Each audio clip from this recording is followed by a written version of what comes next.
Hey Asterisks, welcome back to another episode of Ad Aster. For those that are just turning in, Ad Aster is the youth-led podcast of the literary magazine Aster Lit, which focuses on cross-cultural connections within the writing world.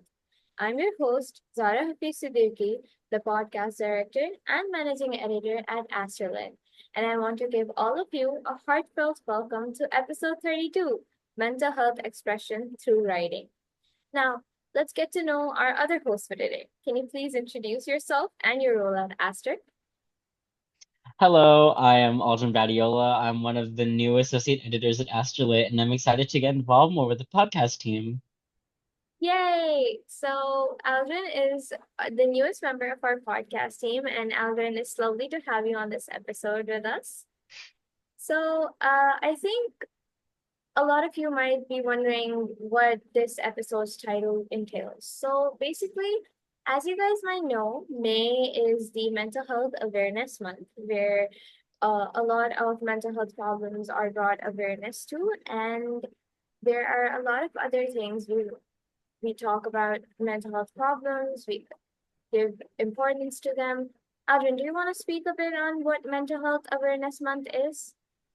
Yeah, I kind of view it as a month of promoting this sort of honest dialogue about mental health, both in ourselves and in others, and being a lot more empathetic and understanding of the people that we interact with on a day-to-day basis, because who knows what we're going through, who knows what they're going through, you know?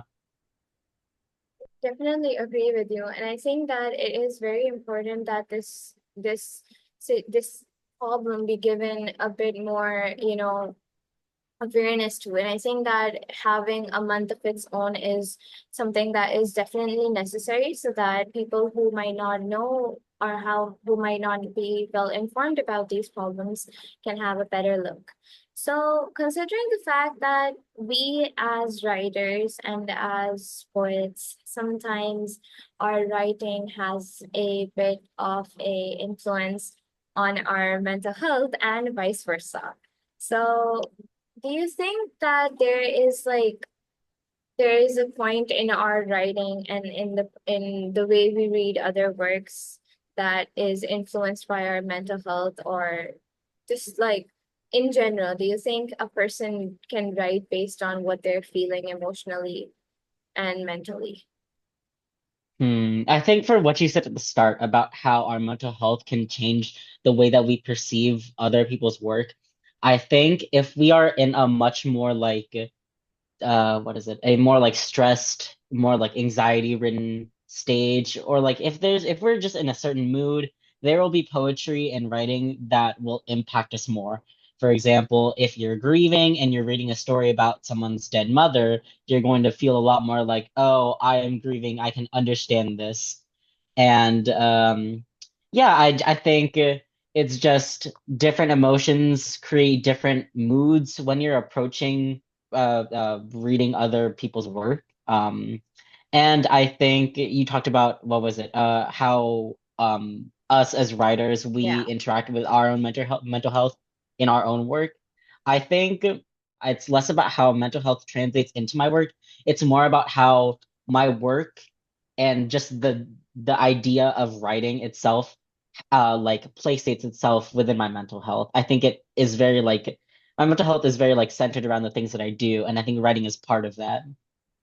I think that's actually very true because sometimes a person can be feeling a lot of different things. And what you said at the start about us relating to people's emotions and feelings better if we are have gone through them or if we're going through them. For example, if someone's if someone's close person has died, then you can relate to their writing more if you Mhm. have already grieved in that manner. And I definitely agree Mhm. with you. And I think that it's very important for us to also note that sometimes there are days when there are going to be things that are they're gonna be sad and we're gonna need to accept it Hmm. that it's sad. And it's not always, I mean, obviously it's really nice to stay positive and have all sorts of happy thoughts and stuff.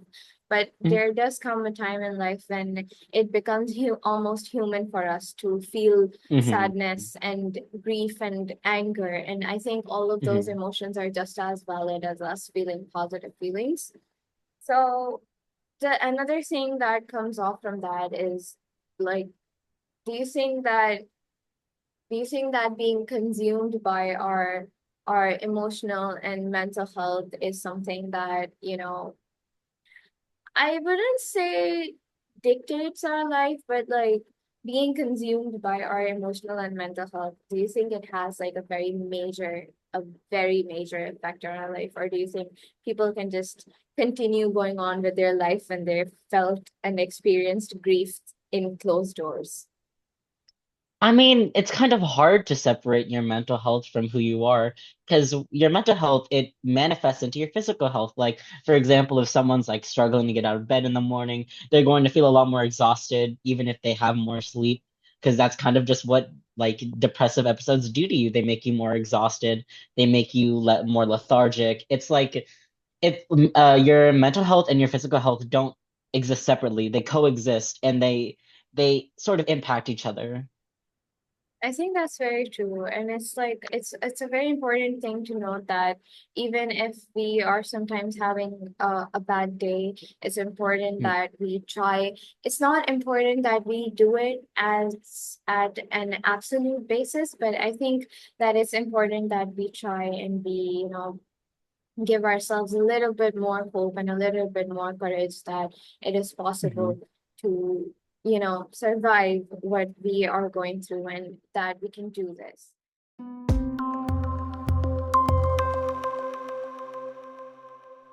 Also, another thing is a bit of a controversial opinion, but uh, forced positivity or just like emotional censorship. Do you Mhm. want to? I think, I think that's how I view it. Like, is it forceful positivity or is it just like emotional censorship? Sometimes not everything is okay and in a controlled manner. And I think Mhm. that like people viewing it in a very, oh no, it's fine. You can just be positive all the time and it'll be fine. Mhm. And I just think that it's not always like that. And I think that we should definitely not be the kind of people that push people to, be positive every single day of the week. You know Mhm. what I mean? Absolutely. I think, I don't know. I agree with you that like forced positivity culture has gone like too far. It's like I like what you said. It's you can't really tell people things are going to be okay if like in the moment they're not okay. Because right now things are not okay. And it's hard to see the light at the end of the tunnel if you're struggling to get out of the tunnel in the first place. Definitely, yeah. While we're talking about like, cultural problems with the mental health world, I do want to say that the current year population, as writers and as readers, I think I have noticed this quite a lot in the specific culture that we call contemporary books Mhm. and their portrayal of serious mental health struggles in a way that seemed to aestheticize or sensationalize them for the sake of storytelling. Do you think the Mhm. current day population has romanticized illness through poetry and writing? Because, to be very honest, we do see it very often in the way Mhm. some certain book talk books Mhm. presented, and just like that in general. I think it's like kind of a bit. Yeah, Yeah, no, I get what you mean. I was when I first heard what you were saying, I kind of thought about it through the lens of confessional poetry, which is a little different from like what you're talking about with book talk, but I can get what you mean how like it's sort of this romanticization of things that are like true like people actually struggle with. But what I first thought when I thought about confessional poetry with what you talked about with this sort of like modern day romanticization of mental illness, I think it's hard because especially contemporary poetry is very much confessional. And when we're writing confessional poetry, um, it's very much we're trying to bridge the gap between us like trying to deal with our mental health problems and the reader who doesn't have the same context or lens that we do about our mental health. So I think for confessional poetry, contemporary poetry in general, I don't think it's as much romanticization. It's much more like awareness, but people not like fully thinking about the books that they're reading and the media they're consuming is kind of what's making it seem like romanticization and what's causing like a general like romanticization of these kind of issues in the cultural zeitgeist. You know what? I think I definitely agree with your perspective because I think the poetry and the actual meaningful poetry that talks about these problems has, I think, was never meant to be portrayed in a way that it romanticized these problems. And I think it's Hmm. rather the fact that the books that we have currently seen, well, a few of them which have Hmm. gone viral and a few of them which have been read by a lot of readers, where main characters have gone through horrible things and that is being romanticized and used as, a means for them to have romantic relationships and stuff. And I think Hmm. it I understand to some extent the usage of uh trauma bond, as some Hmm. certain people like to call it in writing, but I think doing it to an overly unnecessary extent is what makes things and writing that is actually meaningful a bit, a bit hard to read, because then you're sitting there and you're wondering, what if they have the same meaning as the book talk books I've been seeing on all over Instagram? Hmm. So And then applying the same like sort of like idea. Yeah, yeah, I understand that. I understand that. So I think it's more about like how we as readers interpret these books. But I get what you mean. I think that's definitely like it's kind of scary if we look at it from that perspective, because if we go back to like 2019-ish, before the pandemic hit, there was like I remember there used to be a lot of bullying with regard to mental health, to Hmm. children who went Hmm. through mental health struggles. And Hmm. then 2020 came around and then it just turned into a bit of a trend. And even now, in this day, after so much awareness has been spread, I think there are still people out there who think this is funny and who think this is, a bit of a joke. And Hmm. I think it's important. I think mental health awareness does not just mean that, being aware of symptoms and illnesses that might happen Hmm. and all of that stuff. I think it's also important for for people who don't suffer from these mental health illnesses to, understand and be aware of what they should be doing in a situation where they come across someone. And I think that's the whole problem back in the day used to be that people were just, I know I hate putting it this way, but like people were always just perceived as aliens more so if they had any kind of struggles. And I think Hmm. a very important part of awareness is also to bring forward the fact that a person is suffering and you need to learn how to, Hmm. help them while they're going Hmm. through this and help them be better. Hmm. Absolutely. Yeah. I think it like what you said in 2019 there was like a lot of like ableism. Ableism still exists now, but it kind of like it like horseshoed back into like rampant ableism. Like you'll hear people using the R slur again, which is like, wow, I thought we left this behind. I Yeah. didn't know it was trending again. What? And it's like the oddest of trends that have started coming out, and it's just people Hmm. normalizing the weird, like the stuff that should be talked about in a more serious light is being Hmm. normalized and it's being put out into the Yeah. world as if it's okay, it's there, it's fine. I mean, yeah, Hmm. I mean it's there, but like don't dismiss it in such a manner and use it for your Hmm. own, advantage in an odd way. Hmm. But yeah, I think moving on to like the writing portion, back to the bit about writing. I think that uh seeing as to how we discussed that mental health does end up affecting how a person views a piece, or how a person ends up reading or writing something. I think a mental health illness or a mental health problem definitely does affect a person's creative mindset too. Because Hmm. I think, like, if we look at it from another perspective, I think burnout is also one of the many things that end up happening. And burnout happens for a lot of reasons. A person could be depressed, a person could have anxiety, a person Hmm. just like in general, you could just not be happy with your work, and that just might be putting you in a dumpster, and you might just be feeling really down about it.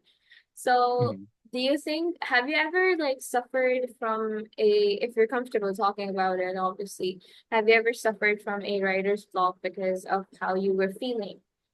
Hmm.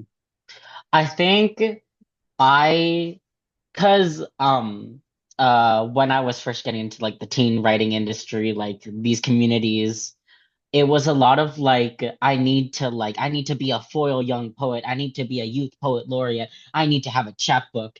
And all of that kind of created like the emotional backdrop for me to be like, okay, I don't know what to write anymore because I've exhausted my creativity. But I think nowadays I don't like thinking of um writer's block through the idea of writer's block. I think of it more as like as less of an obstacle to my writing and more of a period of well-needed rest that leads to more creative writing. That's actually such a wonderful way to view it. I think, like, there are times when we really need to give our creativity needs a rest at times. I definitely agree with Absolutely. that. Do you have Mhm. any, like, considering you decided to shift from viewing it in a negative manner, writer's block being viewed as something positive, is something I have witnessed for the first time. And do you Mhm. have any like advice, or do you have anything you want to tell our viewers that they could do? I think getting out of this sort of like what I talked about earlier, like the teen writing industry, like that teen writing community in general is very helpful. Because just like every other teen that's writing poetry and submitting it to competitions, you're all like gunning for college applicate like college like admittances to like Harvard, Yale, all these big schools. But I think talking or like being in community with older adult writers, for example, is was really helpful for me to get out of the mindset of, oh, I'm not writing, therefore I am a bad writer. It's more it like being talking and seeing how writers who are more experienced than me, both in life and in writing, are like, oh, I have like a job, I have like work, I have advanced school. That doesn't make me a worse writer. That just means that my life is not just dictated by my writing. And I think when we're in high school, we're allowed to dedicate a lot more time with to poetry than we think. And that's sort of I think we just need to decenter what is it, poetry and more like and center more like the art of poetry, if that makes sense. Like Yeah, center the art of like being of or like the idea of being an artist than poetry or like just this like the idea of industrializing our creativity. I think I agree with that on a very, like, I definitely agree with you, because I think a lot of the times, even as like teen writers and teen poets, we put ourselves under a Mhm. lot of pressure, and we're like, we have Mhm. got so much time, but and we're not doing anything with our time, but at the same time we don't realize how burnt out we eventually get, because Mhm. at the Absolutely. same time we're high school students, we're studying, and we have a Yeah. lot of on our mind, and it's Hmm. not always going to be literally whimsy. It might just be the Hmm. test we failed in yesterday, and that's Yeah. completely fine. So I think, like, there are times when even our creativity needs to be put on rest, and we need to tell our brains and we need to tell our minds that it's okay, and you are free to take a break, and there's nothing wrong if you are taking one. So Absolutely. I think that's actually wonderful advice, and definitely I think our listeners should adhere to it. If you are teen poets and teen writers, I would definitely recommend giving yourselves a bit more slack. It's fine. You're Mhm. just Yeah. we're just 17. We can do this. It's fine. We have the rest of our lives to be creatives. Why stress ourselves out now?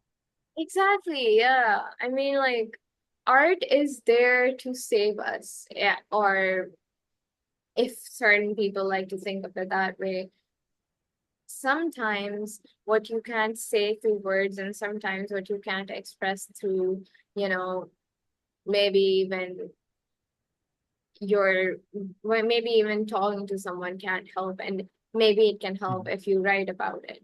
So there are Mhm. times when our when our art saves us. But that brings Mhm. me to a very strong question.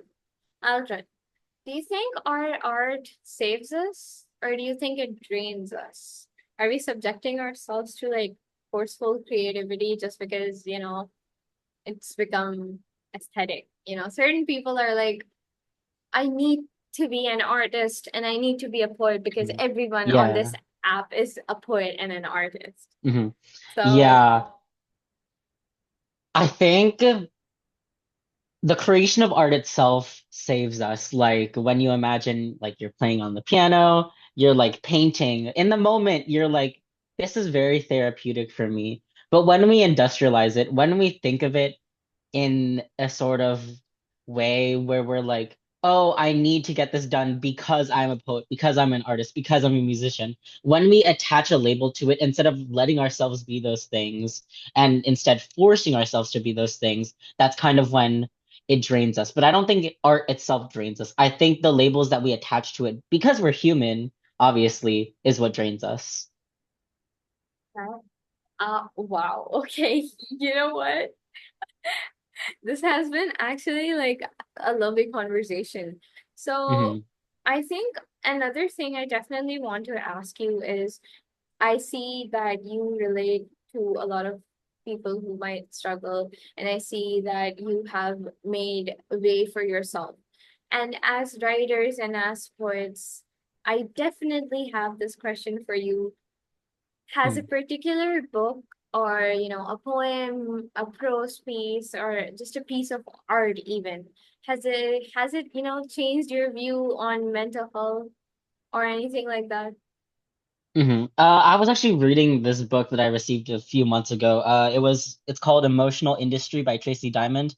Yeah. It's a really good poetry collection about Diamond's like understanding of being undiagnosed with mental health problems. And I think when I thought of what you said about how like has like a certain poem like impacted the way you view mental health, I think the final poem from this collection was like the most impactful. Like it's called Self-Diagnosis, and Diamond writes, what was it? Uh, Time for one night stands in an unlocked car. They aren't about me anyways. And from this book, I kind of get the idea that it's hard to define the things that we feel need to be defined the most. And I don't know, this collection just gets it. Like it gets like mental health struggles. It doesn't romanticize it, but it's a lot of like relatability where the reader is like, oh, I understand this struggle and I empathize with this narrator, all that kind of stuff. Think I will definitely be adding this into the timestamps because it's very important that our readers Hmm. have a good book to, our listeners have a good book to read that helps Hmm. them understand that not all poets are intent on romanticization of, Hmm. mental health struggles. And for those of you that want to learn how to deal with these problems, there is this book I have right next to me. I have been reading it, and I Hmm. have to say that compartmentalization is my new best friend. Atomic Habits. Hmm. Yeah. Yes, Yeah. Atomic Habits by James Clear. This book has been a lifesaver because as of right now, I'm going through the stage where I'm switching from, we have like high school up till like 10th grade Hmm. here in Pakistan, and then 11th and 12th grade are referred to as a college year. So I'm going through that transition right now, and and there's a lot of different things that I'm worried about, and I there's a lot of other stuff at the same time. I work at Aster, I do volunteer work and stuff like that. So there's like a Mhm. lot of things I need to think about. And I think Atomic Habits has taught me compartmentalization really well. So Mhm. for anyone who is struggling with, habits that you want to take change, habits that you want to keep in your life, you want to make your life better, I would definitely I would definitely say take a look at Atomic Habits. It's definitely a very nice read. As well as Aldrin, what book did you recommend? Emotion Industry by Tracy Diamond. Definitely. And mine is Atomic. These are two I would definitely recommend to you guys. Mhm. And I think at the end, Aldrin, we are reaching the end of this episode. Is there anything that you would want to say to our listeners at the end? I've sort of like parroted this throughout the whole episode, but I think decentering, like the most important thing that we can do for our mental health as teen writers is to decenter the identity of us being teen writers, and we're just writers. Like we don't have to like win all these fancy competitions. We don't have to publish books. We don't have to worry ourselves with all this because writing by itself makes us writers. Publishing doesn't make us writers. That makes us authors.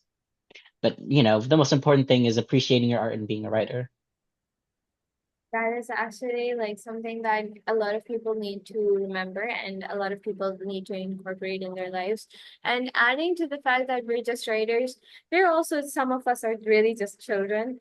And I Mhm. think that it's important to realize the fact that not all of the world's burdens lie upon your shoulders, and it is fine to Mhm. share those burdens with people who you love and who you trust and Mhm. people that love you.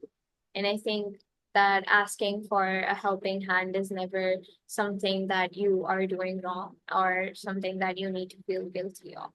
So that is the advice I would give for Mental Health Awareness Month. That is May. I just want to wish all of our mental health survivors a very, very happy Mental Health Awareness Month. And I hope you guys are living your best lives. And I hope that there is still light ahead for you. And I hope that there is everything in the world that you want, you can achieve. And I think that's all. Any well wishes from Aldrin?